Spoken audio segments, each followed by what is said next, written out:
안녕하세요, 임용환입니다. 오늘부터 임진왜란을 주제로 한 10강 정도로 임진왜란의 전개와 과정, 그리고 그 속에서 배울 수 있는 역사적 교훈에 대해서 살펴보도록 하겠습니다. 오늘은 첫 시간으로 첫 전투였던 부산성, 정확히 말하면 부산진성이죠. 부산진성 전투에 대해서 살펴보도록 하겠습니다. 1592년 4월 13일 아침 7시에서 9시경, 옛날에는 시간이 이게 2시간 단위라서 정확치가 않아요. 그래서 7시에서 9시경에 일본군 침공 함대가 스시마섬을 출발합니다. 함대가 무려 700척이었어요. 물론 지금같이 큰 배는 아니죠. 그래도 작은 배는 한 20명 정도, 큰 배는 거의 100명 가까이 타는 배인데 총 승선 병력이 18,700명이었습니다. 고니시 유키나가가 지휘하는 제1진 18,700명이 스시마섬을 출발합니다. 이 함대는 오후 3시에서 5시경에, 그러니까 조금만 늦게 왔으면 이제 해가 저무는데 아슬아슬하게 부산 앞바다에 도착합니다. 이때 마침 부산진 첨사 정발은 저령도, 지금의 영도죠. 영도에서 사냥을 하고 있었습니다. 근데 이게 이제 많은 분들이 오해를 불러일으키는데 저기 놀고 있었냐 그러는데, 이 첨사의 중요한 역할이 군사훈련을 하거나 아니면 곡물 채취예요. 그러니까 노루 같은 걸 잡아서 자기가 먹는 게 아니라 그걸 또 이제 중앙정부에 보내야 되고, 이게 또 군사훈련이거든요. 원래 옛날에 모든 군사훈련, 그러니까 실전훈련은 사냥으로 합니다. 왜냐하면 실제 전쟁을 할 수가 없으니까. 그래서 이게 사냥이 굉장히 군사훈련이 중요해요. 그러니까 간단히 말하면 훈련도 하고 뭐도 하고 하면서 이렇게 사냥을 나와 있었다고 합니다. 지금도 그렇지만 일본서 오는 배는 그 부산에 5, 6도로 이렇게 오게 됩니다. 그래서 영도에서 보면 저 반대편 쪽에서 5, 6도를 지나오게 되죠. 지금 부산항에 가신 분이 만약에 일본 가신다고 배를 타면 영도는 이제 금방 지나가지만 배가 나가면 이제 5, 6도가 보이거든요. 영도 쪽에서 보니까 저쪽 수평선에서 배가 보이는 겁니다. 기록에는 처음에는 조공선, 왜냐면 일본에서 오는 그런 세견선 이런 배가 온다고 생각했는데 조금 지나니까 이제 수평선에 돛대들이 쫙 나타나게 되는 거죠. 그래서 정발은 즉시 이제 부산진성으로 돌아가게 됩니다. 그리고 부산진성은 성이 있으면 그 앞에 동그랗게 조그맣게 포구가 있는데 옛날 항구들은 생각보다 작아요. 그래서 거기 배가 몇 척 없었는데 즉시 그 배를 침몰시키고, 아마 자기가 타고 왔기 때문에 더 빨리 침몰시킬 수 있었던 것 같아요. 그래서 즉시 침몰시키고 성으로 들어가고, 그리고 이제 주민들을 빨리 들어오라고 합니다. 그런데 당시 성의 병력이 600명밖에 안 됩니다. 요것은 또 오해가 많으신데 엄청나게 적은 것 같지만 실제 적은 게 아니고, 의주성 같은 경우도 우리가 조선시대 기록을 보면 그 옛날에는 부병제라고 해서 평소에 농사를 짓다가 거기 있는 군병들이 동원이 되는데 그 병들이 의주 같은 큰 도시도 600명, 500명밖에 안 돼요. 근데 부산은 지금 부산을 생각하시면 안 돼요. 부산은 그 당시는 외관이라고 해서 일본인 거주 지역이 있었고, 그 외곽에 있는, 그러니까 조선 사람들이 사는 구역은 되게 작은 마을이었고 오히려 동네가 더 큰 도시였어요. 그러니까 부산진성에 600명이면 거의 의주만큼 병력이 해당하는 겁니다. 왜 이렇게 작냐고 생각하시는데, 옛날에는 3명에 1명 정도가 군인이 되고 2명 정도가 이제 그 사람의 군역을 지원하는 거거든요. 600명이라면 지원하는 사람까지 합하면 곱하기 3하면 1800명이죠. 근데 옛날에는 극빈층이라든가 너무 이런 가난한 사람이 많아서 이런 군역에 동원 못하는 그런 사람들이 거의 30%는 있었다고 봐야 돼요. 거기다 또 30% 하면 2,000명 넘어가죠. 그럼 2,500명이라고 치고 여기다 약간의 이것저것 빼서 2,500명이라 치면 5인 가족 하면 벌써 10,000명이에요. 조선시대 인구가 우리가 정확히 얼마인지 모르지만 그 당시 10,000명 도시면 지금의 5분이라면 5만 도시예요. 지금 부산이 몇백만 명이지만 옛날에 지금도 5만이면 시잖아요. 그 정도면 600명이면 당시로서는 이제 웬만한 C급 규모가 되는 곳입니다. 그러니까 이게 결코 엄청나게 많은 병력이 있어야 되는데 600명만 모인 게 아니고 그럭저럭 모인 거예요. 기습에 의해서 좀 당황하기는 했지만 정말 형편없는 상태는 아니었다. 그 정발은 어느 정도 취할 조치를 다 했다라는 것을 우리가 알 수가 있습니다. 그리고 정발은 즉시 외관의 병사들을 보냈다고 합니다. 그러니까 초량에서 지금 부산의 중앙동까지 라인에 이렇게 외관 거주 지역이 있었어요. 거기에 이제 사람을 보냈더니 벌써 다 도망가고 한 명도 없다. 뭐 이렇게 지키는 노인 3명만 남아있더라. 그러니까 그 외관에 살던 주민들은 이미 다 알았다는 거죠. 그렇게 돼서 이제 성에 들어와서 수성을 하니까 그 사이에 이제 왜군 함대들이 상륙하기 시작합니다. 조선군은 병력이 적고 야전에 나갈 수가 없으니까 상륙하는 왜군을 공격할 수는 없었죠. 그리고 일본군은 이미 부산의 지형을 잘 알고 있으니까 부산진성에 아마 공격을 피해서 충분히 떨어진 곳에다가 상륙을 하고 교두보를 만들었을 겁니다. 그 당시 사령관이 주둔했던 데가 거꾸로 정발이 있던 영도라고 하니까 아마도 그 부산진성과 충분히 떨어진 쪽에 영도 근처에다가 정박을 하고 이렇게 교두보 진지를 구축했던 것 같아요. 그렇게 해서 하룻밤을 세우게 됩니다. 앞으로 이제 임진왜란 저희가 계속 하겠지만 제가 전쟁사를 하다 보면 가끔 이렇게 좀 용감한 의견을 내시는 분이 있어요.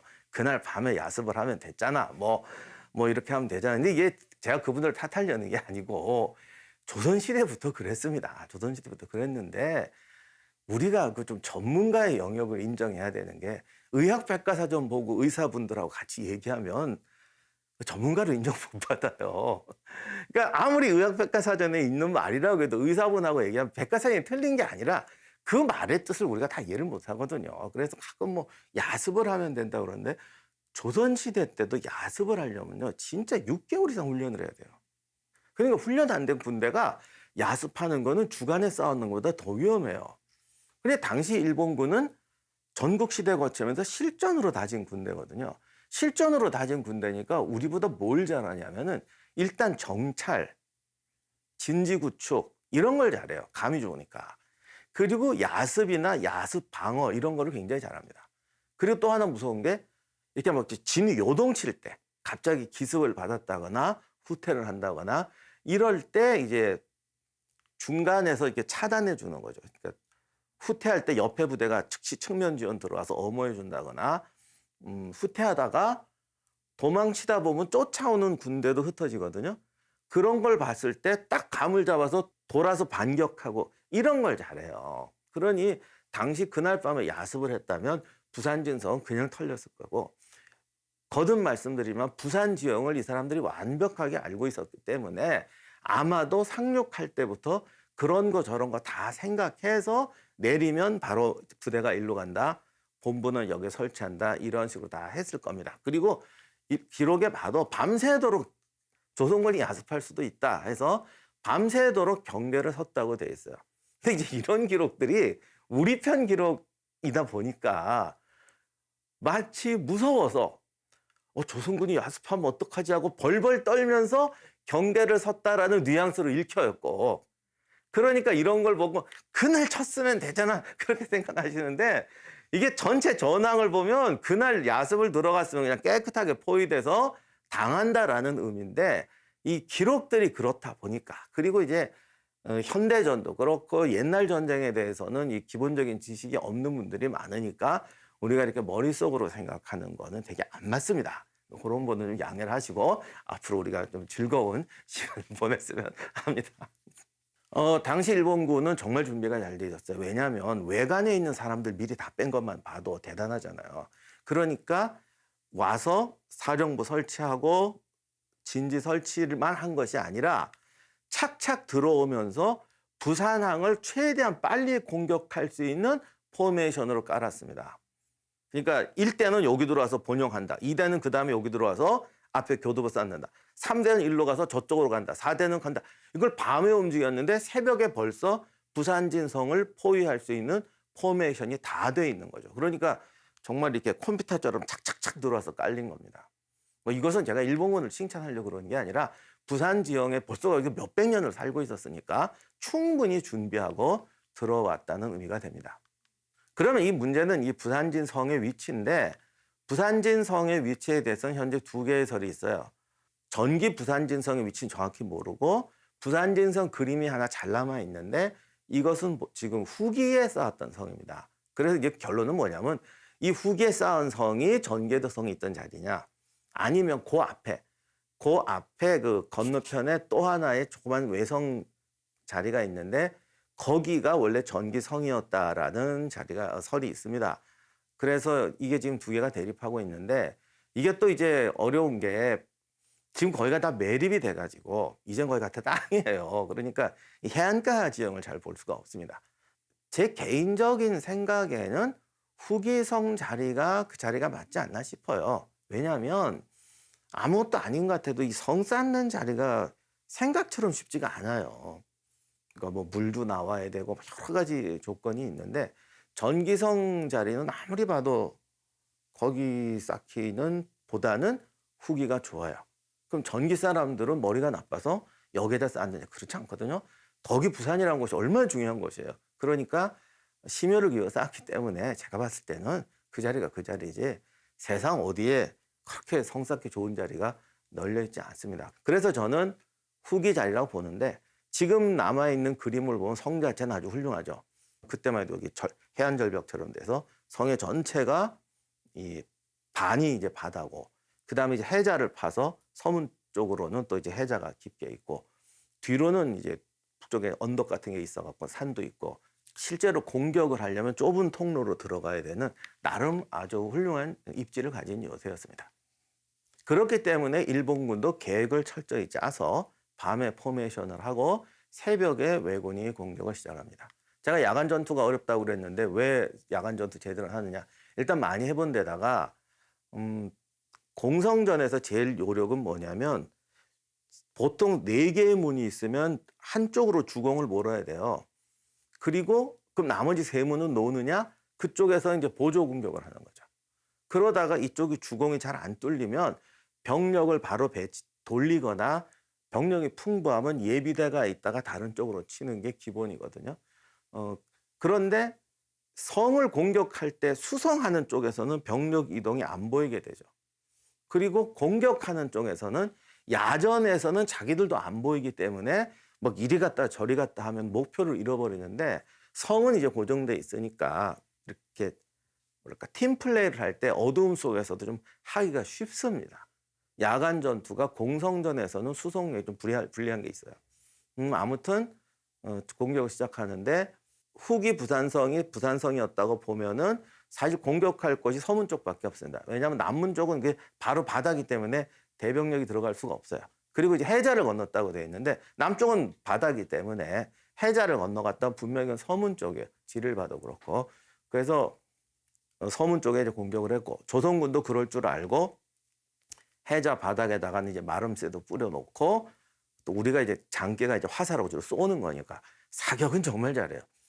일본군도 조총을 잘 쏘죠 우리보다. 하지만 우리는 그때 조총이 없을 때도 이제 승차총통이라고 총이라고 하면 소형 대포에 가깝지만 그래도 이제 쏘는 건 잘 쏴가지고 그때부터 이런 건 잘 쏘기 때문에 아무튼 이제 서쪽에는 그래도 이제 방어를 합니다. 그래서 1차 공격을 막아냈는데 문제는 일본군의 공세가 이때가 아마 대규모 공격이라기보다는 이제 조공이었을 가능성이 높습니다. 일종의 탐색전이죠. 그래서 서문 쪽으로 일단 공격을 하면서 대세를 보다가 그때 이미 주 공격 부대를 북쪽으로 돌리고 있었던 것 같아요.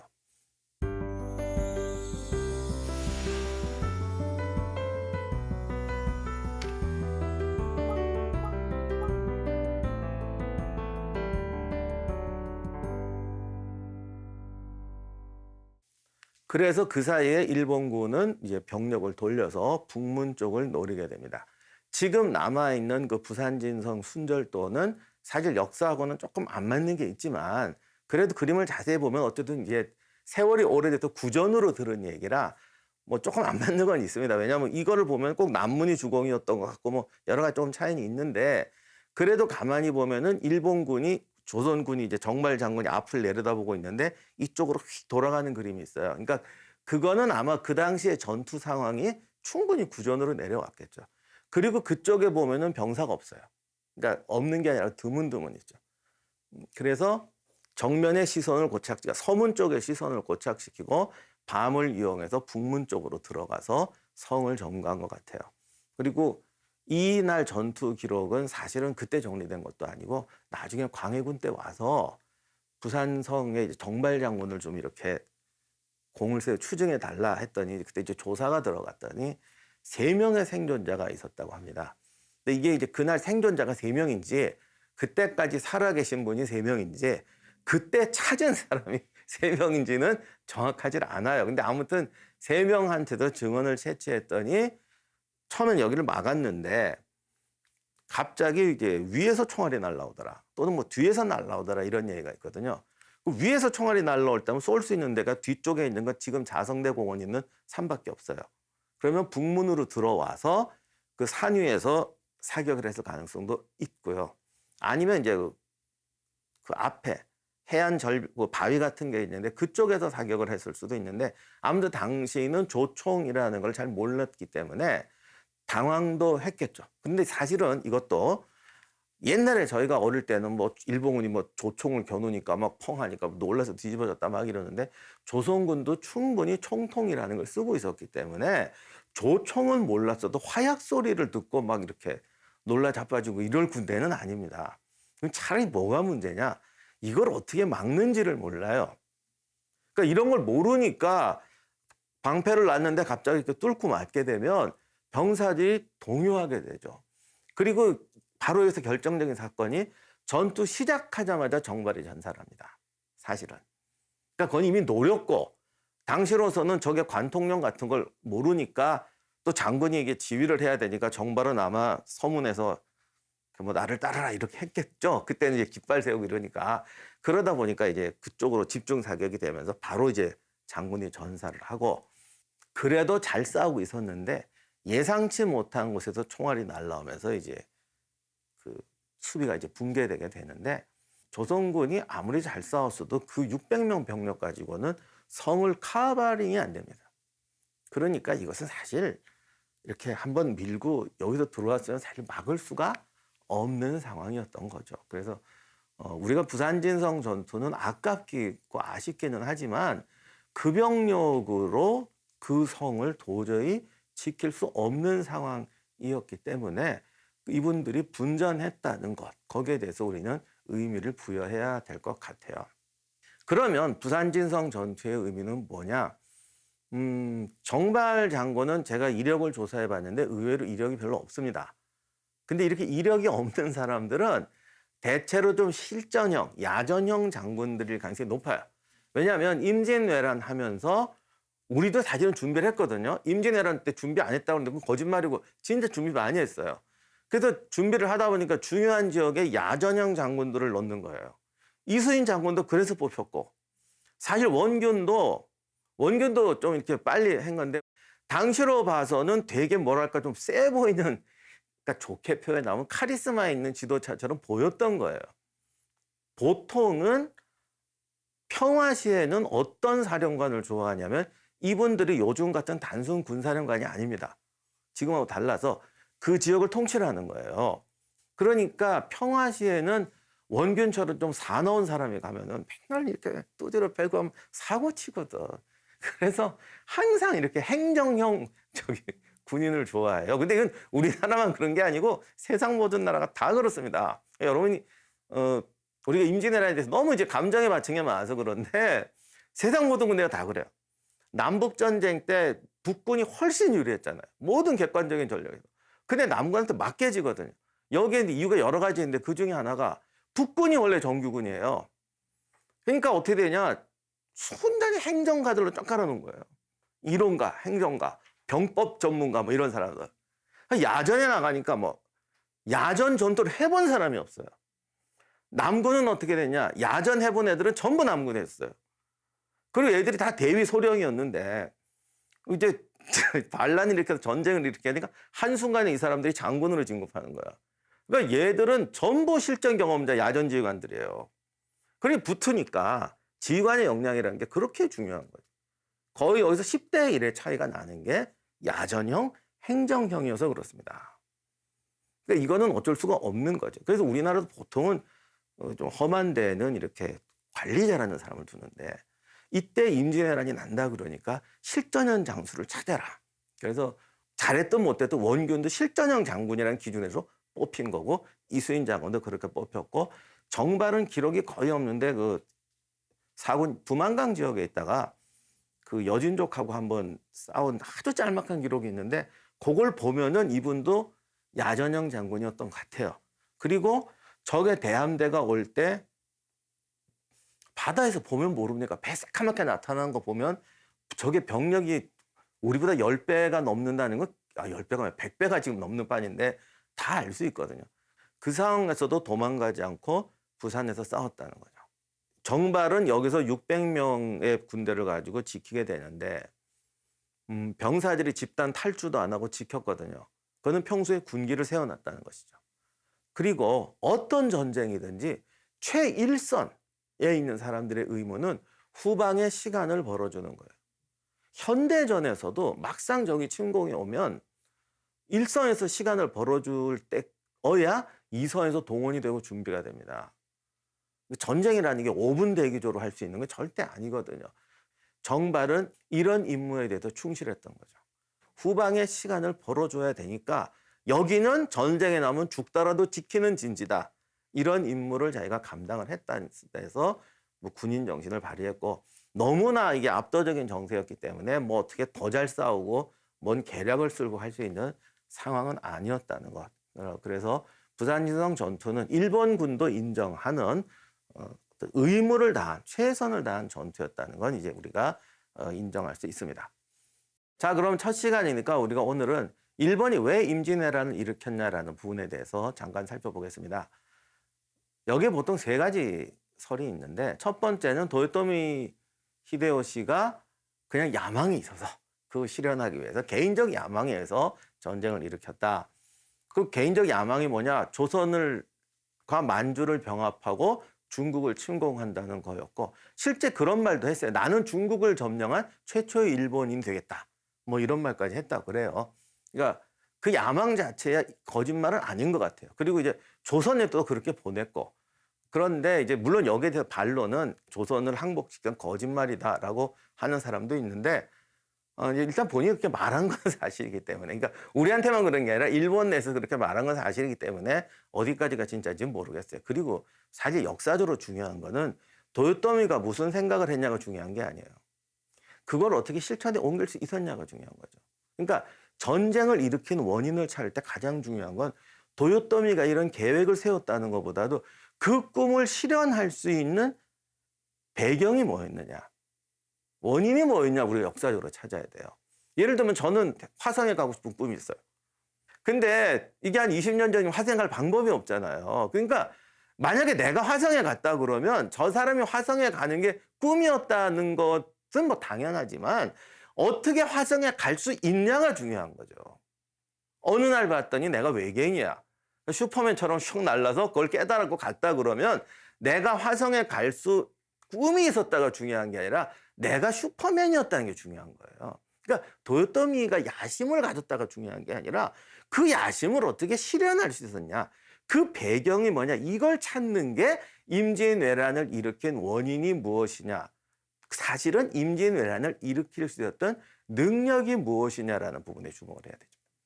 그다음 두 번째로 이제 원인은 나온 게 이제 전국시대 후유증, 즉 그 사무라이라든가 그 이제 퇴역한 직업군인들 이런 사람들 처리하는 게 이제 문제였다. 그래서 일로 보냈다라는 말이 있는데 이 설은 좀 이렇게 역사를 하드하게 보기를 좋아하시는 분들이 되게 좋아하는데 솔직히 말하면 이건 절대 사실이 아니에요. 왜냐하면 이게 전국시대 영주 집단이라서 상당수가 다 지금 정복한 애들이에요. 얼마 안 됐어요, 통일한 지가. 그럼 걔네들을 조선에 보내면 걔들이 도요토미 히데요시를 위해 싸우겠어요? 되려 우리 편에 들어와서 하겠어. 그리고 조선 편이 아니라 정말 조선을 병합했다고 쳐요. 그럼 걔들이 거기 가서 도요토미 히데요시를 위해서 충성하겠습니까? 아니면 옛날 번을 일으키자고 하겠습니까? 그리고 그 결정적인 원인은 당시 도쿠가와 이에야스, 일본의 절반을 지배하고 있던 도쿠가와에서는 군대 하나도 안 보냈어요.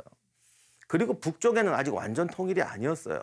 이런 상황에서 얘들을 왜 조선으로 보내? 그쪽에다 싸움에다 밀어넣으면 되는데. 그래서 이런 요소가 조금 있었을 수는 있지만, 그러니까 그렇게 보일 수는 있지만 이게 전쟁의 목적이었다고 볼 수는 없다.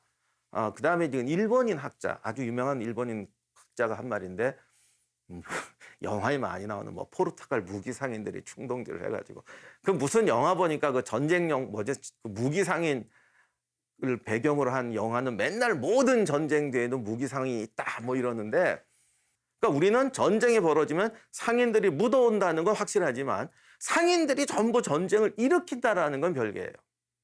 그러니까 이건 정말 핑계죠. 영화에서나 써먹는 핑계고. 그럼 진짜 원인이 뭐냐? 진짜 원인은 사실 좀 알기가 힘듭니다. 그런데 제가 볼 때는 정말 중요한 건 아까 도요토미 때 말씀드린 것처럼 원인이 뭐냐가 아니라 우리는 이걸 물어야 돼요. 16세기 말에 일본은 어떻게 해서 7만에서 15만이라는 대군을 조선에 보내서 7년 동안 전쟁을 할 수 있었느냐.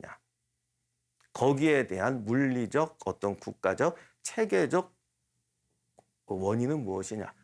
그러한 국력 차이가 왜 이 시대에 일본에 일어났느냐를 찾는 게 진정으로 올바른 질문입니다. 오늘 첫 시간으로 임진왜란의 시작과 임진왜란을 일으킬 수 있었던 배경이 무엇이냐, 원인이 무엇이냐에 대해서 살펴보았습니다. 완전한 답은 좀 아직 나오지 않는데 이래야 뒤에서 보지 않겠어요. 그래서 완전한 답은 우리가 시리즈를 끌고 가면서 조금씩 찾아가도록 하겠습니다. 감사합니다.